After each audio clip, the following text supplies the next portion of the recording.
Today, we're going to dive into a single decision that completely rewrote the rules of the global economy. It's called the Nixon Shock, and believe me, its aftershocks are still hitting us today. Just like that, with one announcement, President Richard Nixon cut the final link between the US dollar and gold. This wasn't just some policy tweak, it fundamentally changed the very nature of what money is. So you might be wondering, what did Nixon actually do? And more importantly, why should you care? Well, the system he tore down and the one that kind of rose from the ashes, it dictates everything. Global trade, inflation, right down to your personal finances. So let's break down how we got here. Okay, so to really get the shock, we've got to look at the world before it happened. For decades after World War II, the whole global economy was running on something called the Bretton Woods System. So what was Bretton Woods? Well, imagine a world where everything had a fixed price tag.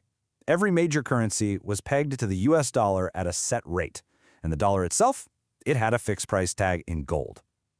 This made for a super stable, really predictable financial world. The dollar was, and I mean this literally, as good as gold. But by the late 1960s, that stable system was under a ton of pressure. Think of it like a giant dam, and you're starting to see cracks spreading all over its surface. A perfect economic storm was brewing, and the US was right in the middle of it. So what was going wrong? Well, here's the heart of the problem. First, the US was spending a lot of money. We're talking the Vietnam War, big social programs at home, and that was causing inflation. At the same time, America was buying more from other countries than it was selling to them. This meant the world was just flooded with dollars. And you know what happened? Other countries started getting nervous. They began trading those dollars back for US gold, which started draining America's reserves.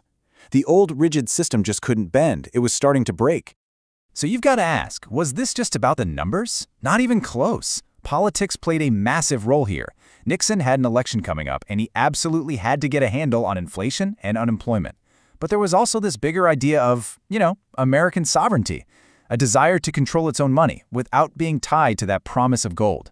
So yeah, it was a mix of economic emergency and pure political survival. And that brings us to the aftermath.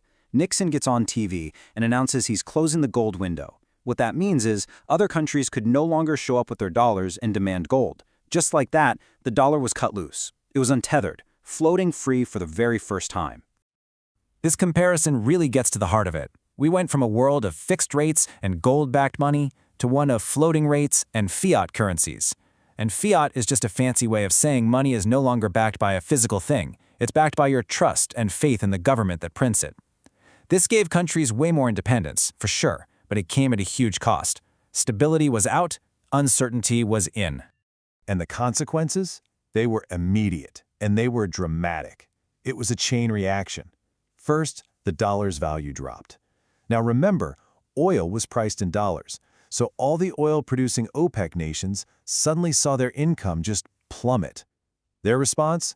They didn't just raise prices, they quadrupled them.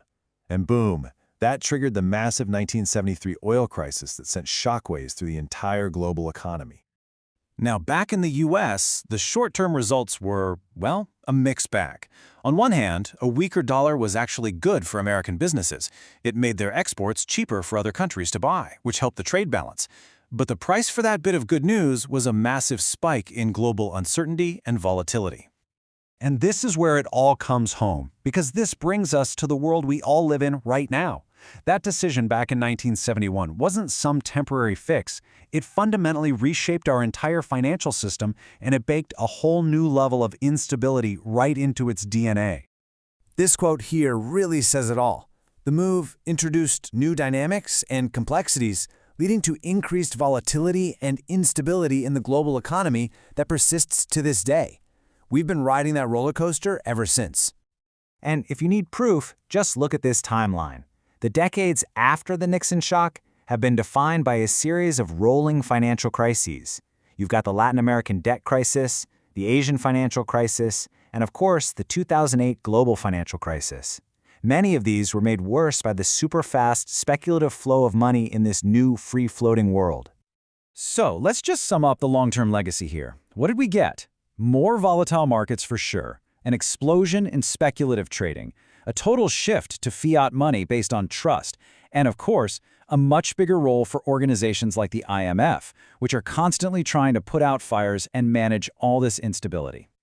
But here is the great, and I mean great, paradox of this whole story. Despite being cut loose from gold, despite all the chaos and volatility it created, the US dollar is still the world's #1 reserve currency, which means US economic policy is still the main engine driving the entire global economy, for better or for worse. So, when you boil it all down, here's the crucial trade-off. The Nixon shock gave the world incredible economic flexibility. It allowed economies to respond to shocks, to adapt, to grow. But that freedom came at the price of stability. And that leaves us with the ultimate question, one we're still grappling with today. Was it worth it?